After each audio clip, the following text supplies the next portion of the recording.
This is the VOA Special English Education Report.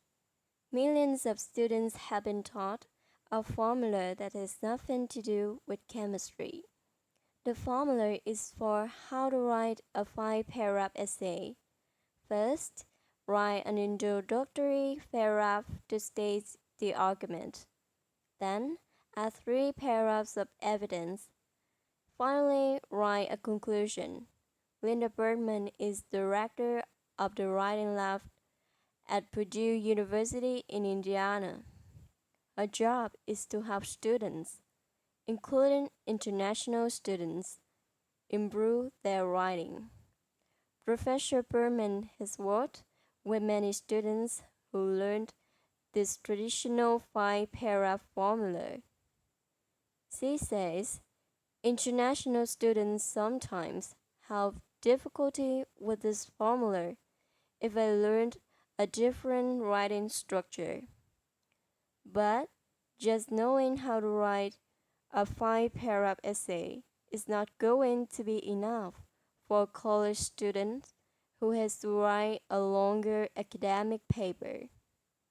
As Professor Bergman points out, the formula is too simple to deal with subjects that require deeper thought and investigation. In her words, essentially, it is way too simplistic to handle more intellectually sophisticated topics which involve actual inquiry. Karen Gosick is executive director of courses in the Institute for Writing and Rhetoric at Dartmouth College in New Hampshire.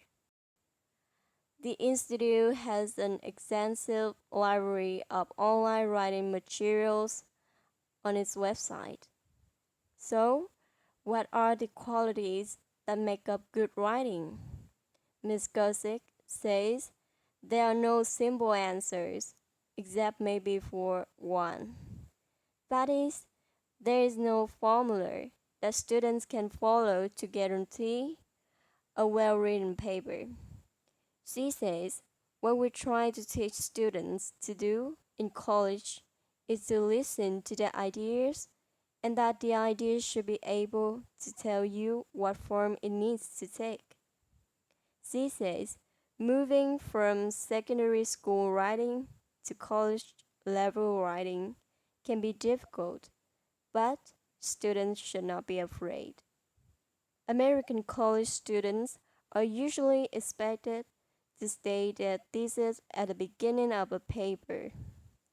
In some cultures, students organize their paragraphs to be told the main idea at the end. And while students in some cultures use lots of descriptive words, American professors generally want shorter sentences. For VOA Special English, I'm Alex Villarreal. Tell us about your own experience with academic writing. Go to voaspecialenglish.com and share your stories. And before you write that next paper, check out 2 links on our website. One is for the Online Writing Lab at Purdue. The other is for the Institute for Writing and Rhetoric at Dartmouth.